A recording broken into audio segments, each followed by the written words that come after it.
Hello viewers, welcome to my channel. आज हम बड़ी सोच का बड़ा जादू बुक का 4 चैप्टर का 6 पार्ट पढ़ने जा रहे हैं। इन 3 उपायों का अभ्यास करें ताकि आप छोटी छोटी बातों के बारे में सकारात्मक रूप से सोच सकें। पहला, अपनी नज़र बड़े लक्ष्य पर लगाए रखें। कई बार हम उस सेल्समैन की तरह होते हैं जो सामान बेचने में असफल रहने के बाद अपने मैनेजर को बताता है, परंतु मैंने ग्राहक के सामने साबित कर दिया कि वह गलती पर था। बेचने में बड़ा लक्ष्य सामान बेचना होता है, बहस में जितना नहीं होता। शादी में बड़ा लक्ष्य शांति, सुख, खुशी होता है, बहस में जितना नहीं होता। या यह न कहना नहीं होता, मैं तुम्हें यह बात पहले ही बता सकता था। कर्मचारियों के साथ काम करते समय बड़ा लक्ष्य उनकी पूरी क्षमता का उपयोग करना होता है। छोटी छोटी गलतियों पर उन्हें नीचा दिखाना नहीं होता। पड़ोसियों के साथ बड़ा लक्ष्य आपसी सम्मान और दोस्ती होता है। ये देखना नहीं होता है कि उनका कुत्ता कभी कभार रात में भौंकता है, इसीलिए उस कुत्ते को जंगल में छोड़ देना चाहिए। मिलिट्री की भाषा में कहा जाए तो संग्राम में हार कर युद्ध जीतना बेहतर होता है, संग्राम को जीतकर युद्ध हारना अच्छा नहीं होता। अपनी नज़र को बड़े लक्ष्य पर जमाए रखें। दूसरा, सेकेंड, खुद से पूछे, क्या वो ये सचमुच महत्वपूर्ण है?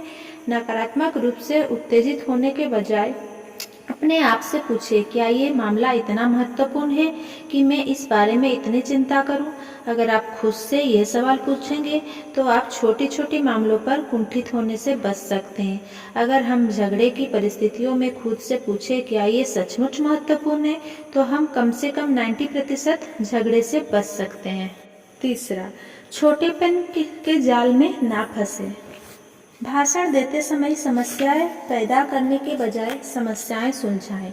कर्मचारियों को सलाह देते समय उन्हें बातों पर ध्यान केंद्रित करें जो महत्वपूर्ण है, जिनसे फर्क पड़ता है। सतही मुद्दों में उलझ कर ना रह जाए। महत्वपूर्ण चीजों पर ध्यान केंद्रित करें। अपनी सोच का आकार नापने के लिए यह टेस्ट दें। नीचे बाएं कॉलम में कुछ आम स्थितियां दी गई है। बीच वाले और दाएं कॉलम में यह तुलना की गई है कि इस स्थिति का सामना छोटे चिंतक और बड़े चिंतक किस तरह करते हैं। खुद ही देख ले, फिर फैसला करें कि जहां मैं जाना चाहता हूं वहां मैं किस रास्ते पर चलकर पहुंच सकता हूं, छोटे चिंतन से या बड़े चिंतन से। एक ही परिस्थिति का सामना 2 तरीकों से किया जा सकता है, फैसला आपके हाथ में। परिस्थिति, खर्च का अकाउंट। छोटे चिंतक की शैली खर्च में कटौती करके आमदनी बढ़ाने के तरीके खोजता है। बड़े चिंतक की शैली ज्यादा माल बेचकर आमदनी बढ़ाने की तरीका खोजता है। चर्चा, अपने दोस्त अर्थव्यवस्था, अपनी कंपनी, प्रतियोगी कंपनियों के नकारात्मक पहलुओं के बारे में बात करता है।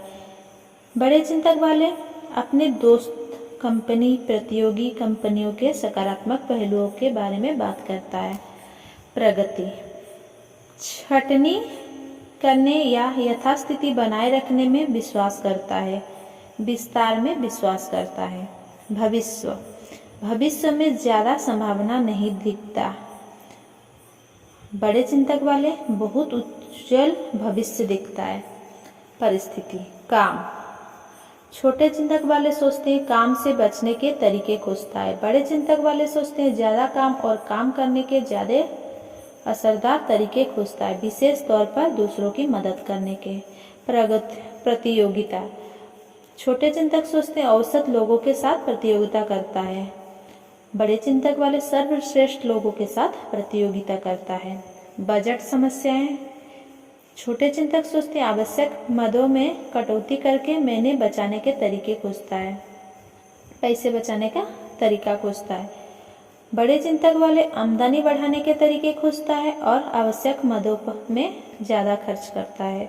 लक्ष्य, छोटे चिंतक वाले छोटे लक्ष्य बनाते हैं, बड़े चिंतक वाले बड़े लक्ष्य बनाते हैं। लक्ष्य की दृष्टि, केवल थोड़े समय के लिए लक्ष्य बनाते हैं।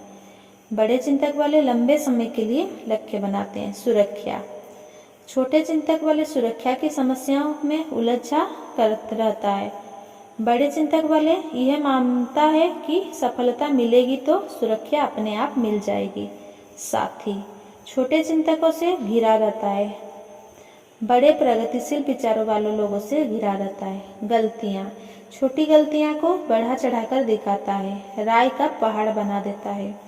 बड़े चिंतक वाले महत्वहीन बात, छोटी छोटी गलतियाँ को नज़रअंदाज कर देता है।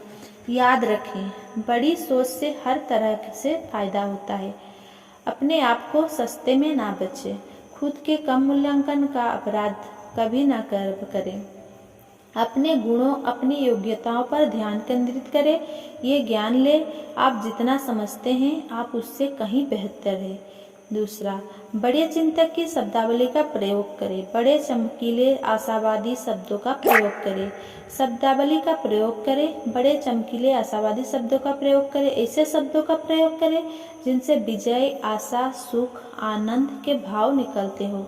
ऐसे शब्दों का प्रयोग ना करें जिससे असफलता, हार, दुख के निराशजनक चित्र बनते हैं। अपनी दृष्टि को विस्तार दे, सिर्फ ये ना देखें कि क्या है, बल्कि ये भी देखें कि क्या हो सकता है। चीज़ों, लोगों और खुद का मूल्य बढ़ाने का अभ्यास।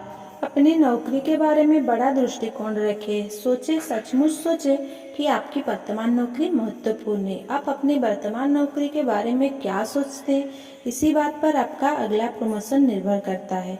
छोटी छोटी बातों से ऊपर उठें, अपने ध्यान को बड़े लक्ष्यों पर लगाएं। छोटे मामलों में उलझने के बजाय खुद से पूछें, क्या ये सचमुच महत्वपूर्ण है। बड़ा सोचकर बड़े बन जाएं। Thank you.